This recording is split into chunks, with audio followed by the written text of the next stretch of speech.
छोटी आयु से मैं योग दर्शन पढ़ा क्योंकि योगी बनने की बहुत इच्छा थी। अभी योग दर्शन संस्कृत में और उसकी हिंदी जो ट्रांसलेशन है वो भी थोड़ी कठिन और हम छोटे, कुछ समझ में नहीं आता था। फिर किसी का एक भाष्य मिला, भाष्य माना जो उस पर अपने कमेंट्स लिखते हैं, उसकी व्याख्या करते हैं, अपना सब कुछ एक्सप्लेनेशन देते हैं उन मंत्रों का। तो उसमें उसने एक बात लिखी थी कि प्राचीन काल से ही हमारी साधनाओं के मध्य में एक मान्यता थी कि अगर कोई योगी 32 मिनट तक अपने मन को एकाग्र कर सके तो उसको मनचाही सिद्धियां मिल जाएंगी, वो सभी सिद्धियों का स्वामी बन जाएगा। तो बहुत ही एक अच्छी बात है, मुझे सबसे प्रिय लगी और मैंने इसको अपना लक्ष्य भी बनाया। तो एकाग्रता हर फील्ड में सफलता का आधार है। और बड़ी चीज तो यह है कि मन एकाग्र होने से मन अति शक्तिशाली हो जाता है।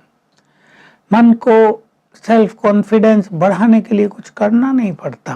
नहीं तो आजकल संसार में ये बहुत बड़ी समस्या बनती जा रही है, युवकों के सामने कुछ ज्यादा और बड़ों के सामने भी, कि अपने में विश्वास नहीं रहता कि हम ये काम कर पाएंगे, हम ये कंपटीशन जीत पाएंगे, हम ये एग्जाम क्लियर कर पाएंगे, हम ये बड़ा काम सफल कर पाएंगे। कॉन्फिडेंस की बहुत कमी हो जाती है।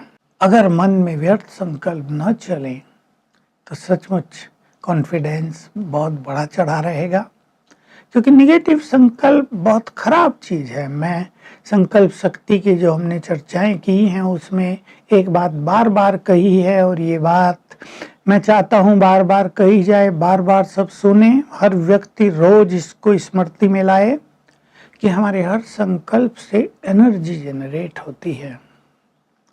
ये बहुत ही इंपॉर्टेंट सीक्रेट है मन की शक्तियों के लिए। तो अगर आप व्यर्थ संकल्प बहुत ज्यादा कर रहे हैं तो आप waste energy, negative energy generate कर रहे हैं। इसका आप ध्यान दें। और ब्रेन को अगर आप निगेटिव एनर्जी दे रहे हैं तो न जाने क्या क्या डैमेज कर रही है अंदर, किस किस चीज को वीक कर रही है। हमारा ब्रेन बहुत पावरफुल चीज है, लेकिन वो हम वीक कर देते हैं निगेटिव थिंकिंग से, वेस्ट थिंकिंग से, इम्प्योर थिंकिंग से। तो हम सभी ये ध्यान रखते हुए अब एक संकल्प करें, हमें व्यर्थ संकल्पों से मुक्त होना है।